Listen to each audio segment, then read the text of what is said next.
এরপরে প্রশ্ন হলো, ছোট সময় অনেকের বাড়ি থেকে অনেকে বিভিন্ন ফল কুড়িয়ে আনতেন, এতে কি গুনাহ হয়েছে? হয়ে থাকলে মাপের পথ কি? এ বিষয়ে আমরা বিভিন্ন জায়গায় প্রশ্ন উত্তর দিয়েছি। এই আকামটা, এই চুরিটা মোটামুটি সবার জীবনেই, বেশিরভাগ মানুষের জীবনে কম বেশ হয়। তো এই অপরাধটা থেকে বাঁচার উপায় হলো, যাদের বাড়ি থেকে, যাদের গাছ থেকে ফল পেড়ে খেয়েছেন, আপনার আশেপাশে চাচা জ্যাঠা বা পরিচিত যদি হয়, তো বড় হওয়ার পর যখন আল্লাহ বিবেক বুদ্ধি দিচ্ছেন তখন মাপ চাবেন, চাচা যান ছোট থাকতে পিচ্চি থাকতে চুরি করে আম পারছি, এটা পারছি, নারিকেল পারছি, বেঁচে ফেলছি, খেয়ে ফেলছি, মাপ সাফ করে দেন।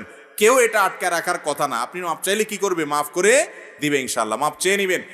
আর যদি তাদেরকে পাওয়া না যায় বা কতজনের কাছ থেকে খেয়েছি কোনো হিসাব নাই, বেহিসাবে চুরি করেছেন, এরকম যদি হয়, তাহলে একটা ফিগার আনুমানিক 500, 1000, 2000, 3000, এর বেশি হবে না, সবগুলো মিলায় দাম, এটা আল্লাহ রাস্তায় দান করে দিবেন ওই ব্যক্তিদের পক্ষ থেকে যাদেরকে খুঁজে বের করা সম্ভব না, কিন্তু দিতে হবে, কারণ দায় মুক্ত আপনাকে হওয়া লাগবে।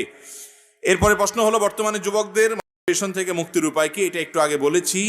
পর্নোগ্রাফি থেকে বাঁচার যে উপায়গুলো, সেগুলোই হুবহু অবলম্বন করলে হবে ইনশাআল্লাহ। এরপরে প্রশ্ন হলো, বিভিন্ন ধরনের লোভনীয় প্রাইজ দেখিয়ে 10-20 টাকার লটারি কেনা বেচা করা জায়েজ আছে কিনা? না। অনেক লটারি আছে, 10 টাকা 20 টাকার লটারি কিনবেন, এরপরে আপনার ভাগ্যে যদি লেগে যায় তাহলে আপনি এত লাখ টাকার মালিক হবেন, ওইটা পাবেন, সেটা পাবেন, মোটরসাইকেল পাবেন, ফ্ল্যাট পাবেন, এত লাখ টাকা পাবেন। এই সমস্ত লোভনীয় লটারি আমাদের দেশে অনেক সময় ছাড়া হয়। এই লটারিগুলো, এগুলো সবগুলো জুয়া। আর জুয়াকে আল্লাহ রাব্বুল আলামিন স্পষ্ট হারাম ঘোষণা করেছেন, এবং শয়তানের নোংরা কর্মকাণ্ডের মধ্যে থেকে একটা হলো এই জুয়ার কাজ। মুসলমানের জন্য এই জুয়ায় অংশগ্রহণ করা, লটারি কেনা জায়েজ নাই, হারাম। একদিনে নবী করিম সাল্লাল্লাহু আলাইহি সাল্লামের জীবনে যত সূরা এবং যত আয়াত তিনি প্রত্যহিক নিয়মিত প্রতিদিন করতেন, এটার তালিকা আমরা জানলাম। এর বাইরেও যতটুকু সময় আছে, সুযোগ আছে, আপনি তেলাওয়াত করবেন। এক পারা পড়লে 30 দিনে খতম হবে, অথবা আপনার সুবিধা অনুযায়ী আপনি খতম করবেন। রমাদানের সবচেয়ে বেশি পড়বেন, কিন্তু দিনের সবচেয়ে যেই সময়টাতে কোরআন বেশি তেলাওয়াত করবেন সেটা হলো শুইতে যাওয়ার আগে। আর এই টাইমে আমাদের কোরআন তেলাওয়াত তো দূরের কথা, আল্লাহর নাম নেওয়াও সম্ভব হয় না, কারণ ঘুমোতে যাওয়ার আগে আমাদের সবচেয়ে বেশি ব্যস্ততা থাকে মোবাইল নিয়ে।